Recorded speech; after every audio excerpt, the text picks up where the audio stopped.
Hi student, एक और मिलते हैं एपी के क्वेश्चन में। भाई sum of third and seventh term, यानी कि सेवंथ और थर्ड, यानी कि बना लेते हैं हम सबसे पहले। यानी कि A3 और A7 आपको कितना दे रखा? 6।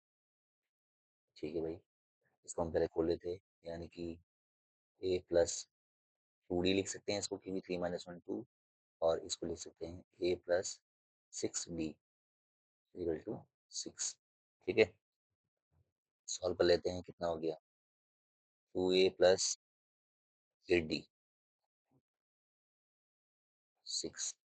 2 कॉमन निकालेंगे तो कितना बचेगा? A plus 4D equal to 6। 6 cancel हो गया। ठीक है, यानी कि A plus 4D equal to कितना हो गया आपका? 3। ठीक है, यानी कि A plus 4D equal to कितना हो गया? 3। अब हम A की वैल्यू बना सकते हैं, इसको यहाँ भेज देंगे। यानी कि A इक्वल टू आपका कितना हो गया? 3 - 4D। इसको इक्वेशन 1 कर लो। ठीक है,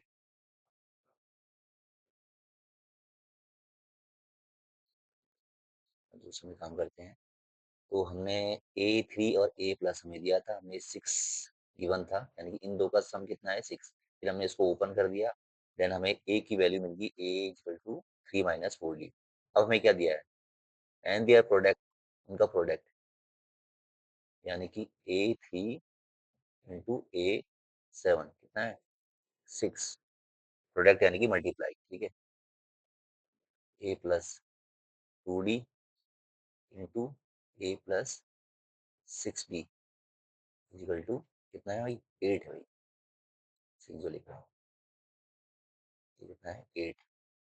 यानी कि दोनों का प्रोडक्ट यानी कि मल्टीप्लाई कितना है? 8। अब हम क्या करें भाई, जो ए की वैल्यू है, इस ए की वैल्यू यहाँ पुट करें। यानी कि 3 - 4D प्लस 2D। समझ गए ना? हमने ये ए की वैल्यू जो यहाँ निकाली थी, हमने यहाँ इस ए में पुट कर दी।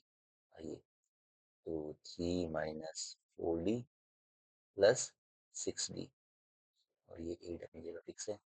तो ये कितना आ गया सॉल्व करके? 3 माइनस प्लस माइनस, यानी कि आ गया 3 - 2D। यहाँ भी माइनस प्लस माइनस से बट बढ़ाइए, तो यहाँ आ गया 3 + 2D इक्वल कितना आ गया? 8। ये बन गया A minus B A plus B, यानी कि आइडेंटिटीज बन गई। यानी कि A² minus B² equal to 8। अब 3 का स्क्वायर कितना होता है? 9। और ये कितना हो गया? 4D²। हुआ नहीं हुआ ये 4D² इक्वल टू 8? ठीक हो गया। अब हम इसको ले जाते हैं इधर, इसको ले जाते हैं इधर। 9 - 8 इक्वल टू 4D²। कितना बचा यहाँ? 1। और एक 4 नीचे आ गया, यानी कि D² इक्वल टू कितना हो गया? 1/4। यानी कि 1 का तो 1 ही रहेगा भाई, रूट में ही आता। और √4 कितना हो जाएगा भाई? 2। यानी कि डी की वैल्यू कितनी आ गई? 1/2। अब हमें ए की वैल्यू निकालने के लिए हमें डी की वैल्यू यहाँ पुट कर सकते हैं। देखिए ना, सभी दूसरे से लिंक है। यानी कि 3 - 4 डी की वैल्यू कितनी आई? 1/2। कैंसिल कर लो, यानी कि ए की वैल्यू कितनी आ गई? 1। यानी कि हमारे पास ए भी आ गया और डी भी आ गया। अब मेन क्वेश्चन क्या पूछा है? 16 टर्म, यानी कि S16 निकालना है। ठीक है, डी कितना आ गया हमारा? 1 आ गया ना? हाँ, द सम ऑफ 16 टर्म, यानी कि S16 निकालना है। आइए,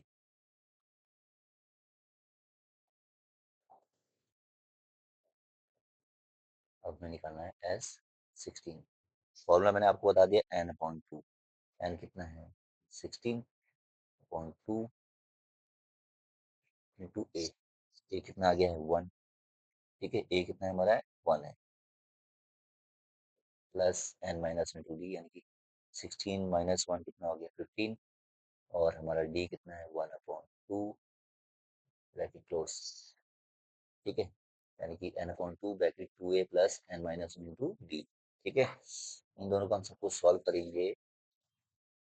तो इसको हम जैसे काटेंगे, 8 आया, और यहाँ 2 आया, और ये आपस में कैंसिल नहीं होंगे, यानी कि होगा 15/2।